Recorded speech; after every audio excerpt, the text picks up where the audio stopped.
Sat down Saul Kent on the very first day for lunch, and he quoted something that I had forgotten about from back about, I don't know, 1967. Alan Harrington wrote a book called The Immortalist, and tell us the background of that quote in which he said, "Death is an imposition on the human race."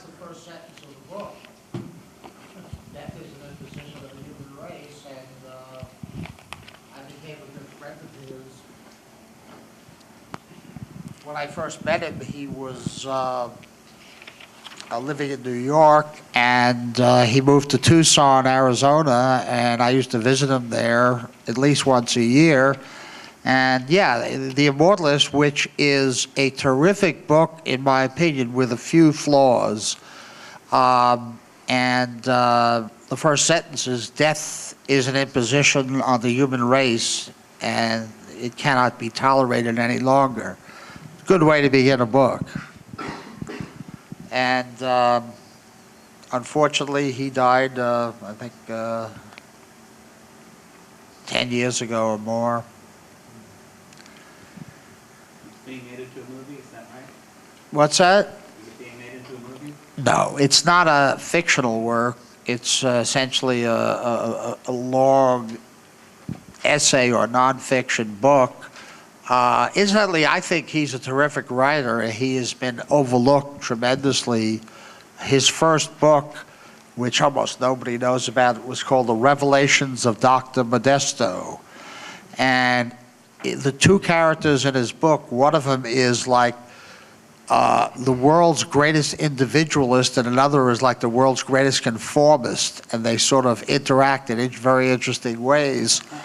He also wrote a book, there was a bestseller in the 1950s called The Man in the Gray Flannel Suit. It was about a large corporation in New York. He wrote a similar book, which I think was better, called Life in the Crystal Palace, but it never sold nearly as much. Anyway, that. If we're just going to make some comments, I have some interesting ones that have involved me getting into life extension the way I did. In case people don't know, I'm a licensed funeral director and embalmer. I got into that profession because back in the early 1970s, that was the technology used to cryopreserve individuals. You would essentially perfuse a patient with glycerol or DMSO as opposed to formaldehyde, and that's pretty much all you needed to know. And then some medical people got involved and quickly outmoded me. I was no longer able to keep up with that level of surgical skill.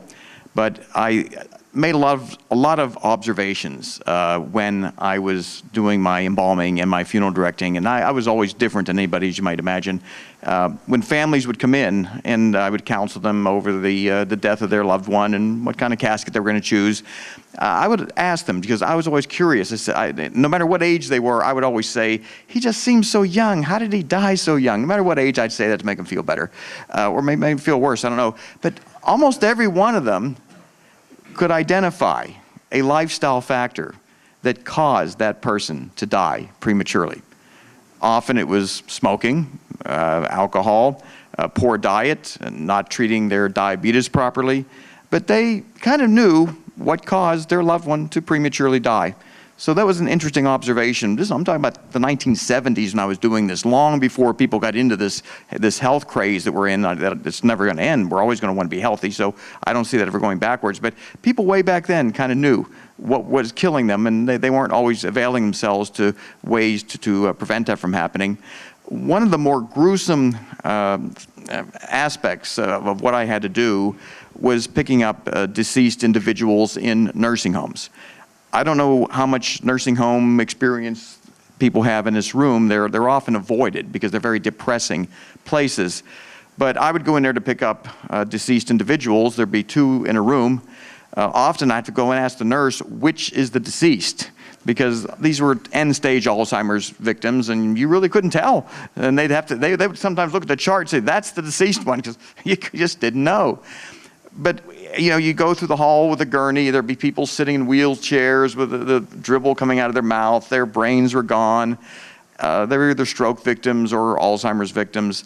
And I didn't have real sympathy for them. I actually harbored a little resentment. And it wasn't their fault, but I harbored it anyway.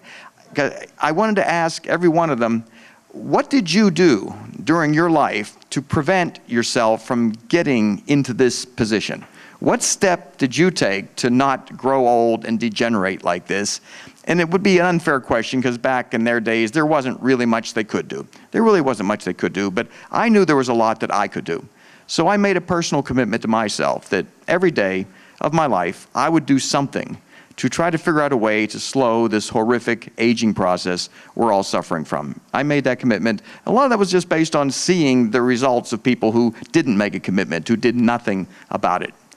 And the third observation I can make from my work in the funeral business was going to very wealthy homes, picking up somebody in a very emaciated state who had suffered horrendously from cancer or some other disease, and their family would order many certified copies of the death certificate because they just had so much money. They had so many pieces of real estate and brokerage accounts and businesses where an average person might need 5 or 10 certified copies.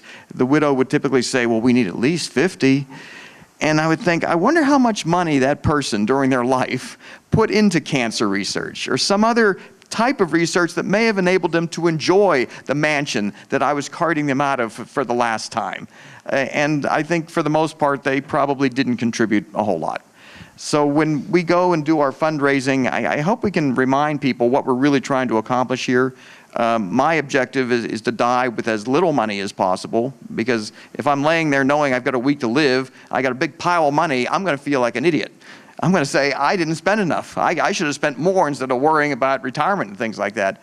So when we do make the requests for contributions, I hope we can remind people what we're really seeking to accomplish here.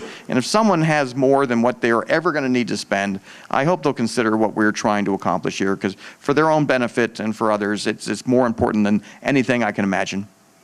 You know what, Bill, David and I were figuring out how we wrap things up, and you just did it perfectly. We couldn't do it better than that. Thank you. And thank you, everyone, for attending. And there'll be follow-up with Aubrey's phoner next weekend. And here to the Manhattan Beach Project. Thanks, Life Extension Foundation and Max Life Foundation and all of the attendees.